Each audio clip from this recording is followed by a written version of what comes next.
Hello days వచ్చేసా. Welcome to me ఇంటి అమ్మాయి. బిగ్ బాస్ అగ్ని పరీక్ష ఎపిసోడ్ 11 లోకి వెళ్ళిపోదామా?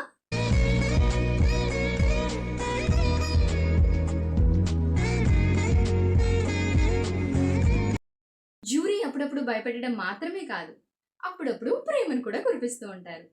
అగ్నికి వాయువు తోడైతే అగ్ని ఎంత ఎక్కువగా మండుతుందో, ఈ అగ్ని పరీక్షలో జ్యూరీ ఎల్లో కార్డ్ తెచ్చిన తర్వాత టాప్ 15 లో కూడా అంత హీట్ ఎక్కువైంది.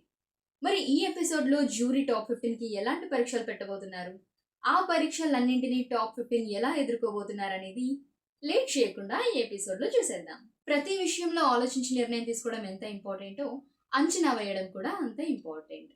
మరి ఈ అంచనాలు వేయడంలో ఎవరు స్ట్రాంగో ఈ రౌండ్ లో తెలిసిపోతుంది. ఈ మినీ పరీక్షలో జరగబోతున్న మొదటి రౌండ్ ఏంటంటే, స్టేజ్ మీదకైతే ఒక వెయింగ్ మెషిన్ ఇంకా మర్మరాలను అయితే తీసుకొచ్చారు. ఎవరైతే మర్మరాల్ని 250 గ్రామ్స్ కి ఎగ్జాక్ట్ గా కానీ దగ్గరగా కానీ ఫిల్ చేస్తారో వాళ్ళు లీడర్ గా ఎలెక్ట్ అవుతారు. ఇన్ కేస్ 250 గ్రామ్స్ కంటే ఎక్కువగా ఉంటే it won't be consider. Top 15 అయితే 1 by 1 వచ్చి ఫిల్ చేయడం జరిగింది. అందరూ ఫిల్ చేసిన తర్వాత వెయిట్ చెక్ చేశారు. అందరు వెయిట్ చెక్ చేసిన తర్వాత 250 గ్రామ్స్ కి శ్రీజ గారి వెయిట్ దగ్గరగా ఉంది. సో ఈ రౌండ్ లో శ్రీజ గారు లీడర్ గా ఎలెక్ట్ అయ్యారు. ఇప్పుడు శ్రీజ గారు లీడర్ కాబట్టి తన టీం ని సెలెక్ట్ చేసుకునే టైం అయితే వచ్చేసింది. శ్రీజ గారు సెలెక్ట్ చేసుకున్న ప్లేయర్స్ ఎవరంటే పవన్ కళ్యాణ్ గారు ఇంకా ప్రియా గారు. ఈ ముగ్గురు ఒక టీం. ఈ టీం లీడ్ చేస్తున్న కలర్ గ్రీన్. ఇక మిగిలిన 12 మందికి ఇంకో రౌండ్ అయితే పెట్టారు. అదేంటంటే స్టేజ్ మీద కొన్ని చెరుగడ్డలు అయితే పెట్టారు. అందులో వాళ్ళకి ఏదైతే అత్యంత పొడవైన చెరుగడ అనిపిస్తుందో దాన్ని పిక్ చేసుకోవాలి. చివరాఖరికి ఎవరి చేతిలో అయితే అత్యంత పొడవైన చెరుగడ ఉంటుందో వాళ్ళు నెక్స్ట్ టీం లీడర్ గా ఎలెక్ట్ అవుతారు. ఈ రౌండ్ లో విన్ అయింది షాకిబ్ గారు. షాకిబ్ గారు సెలెక్ట్ చేసుకున్న ప్లేయర్స్ ఎవరంటే దివ్య గారు ఇంకా పవన్ గారు. ఈ టీం లీడ్ చేస్తున్న కలర్ ఎల్లో. నెక్స్ట్ మిగిలిన 9 మందికి ఇంకో రౌండ్ పెట్టారు. అదేంటంటే స్టేజ్ మీద కొన్ని స్ట్రాస్ అయితే ఉంచడం జరిగింది. అవి ఎన్ని ఉన్నాయో వాళ్ళు కరెక్ట్ గా గెస్ చేసి 20 సెకండ్స్ లో చెప్పాల్సి ఉంటుంది. ఈ రౌండ్ లో కరెక్ట్ గా గెస్ చేసి విన్ అయింది హరీష్ గారు. ఇప్పుడు హరీష్ గారు టీం లీడర్ గా ఎలెక్ట్ అయ్యారు కాబట్టి తాను సెలెక్ట్ చేసుకున్న టీం ఎవరంటే ప్రసన్న గారు ఇంకా కల్కి గారు. హరీష్ గారు లీడ్ చేస్తున్న కలర్ వచ్చేసి రెడ్. నెక్స్ట్ మిగిలిన 6గురికి ఒక రౌండ్ పెట్టారు.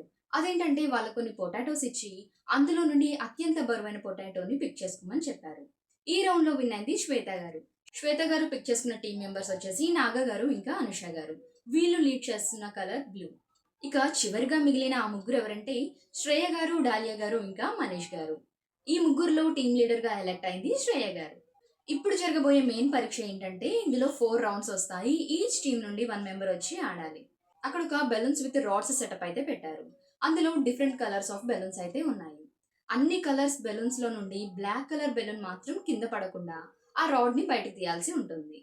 ఇక గేమ్ స్టార్ట్ అయిపోయింది. ఒక్కొక్కరు వచ్చేసి గేమ్ ఆడడం స్టార్ట్ చేశారు. లెవెల్ 1 లో శ్వేత గారి టీం అవుట్ అయ్యారు. లెవెల్ 2 లో హరీష్ గారి టీం అవుట్ అయ్యారు. లెవెల్ 3 లో శ్రీజ గారి టీం అవుట్ అయ్యారు. ఫైనలీ శ్రేయ గారి టీం అయితే విన్ అయింది. శ్రేయ గారి టీం విన్ అవ్వడం వల్ల శ్రేయ గారు మాత్రమే కాదు జ్యూరీ కూడా చాలా హ్యాపీగా ఫీల్ అయ్యారు. ఇక black and white team win అయినందుకు ఆ టీం నుండి డాలియా గారు అయితే ఓట్ అపీల్ చేసుకున్నారు. ఇక వర్స్ట్ పర్ఫార్మర్ గా శ్వేత గారు ఎల్లో కార్డ్ అయితే అందుకున్నారు. శ్రేయ గారు మొట్టమొదటిసారి అయితే లీడర్ అయ్యారు. అలానే ఫస్ట్ ఓట్ ని సొంతం చేసుకున్నారు. మరి ఇదండి ఇవాల్టి బిగ్ బాస్ ఎపిసోడ్ 11 లో జరిగింది. మరిన్ని లేటెస్ట్ బిగ్ బాస్ అప్డేట్స్ కోసం మన ఛానల్ ని సబ్స్క్రైబ్ చేసుకుని ఫాలో చేస్తూ ఉండండి. అంతవరకు మీ ఇంటి అమ్మాయి మీకు చెప్తుంది టాటా, బై బాయ్.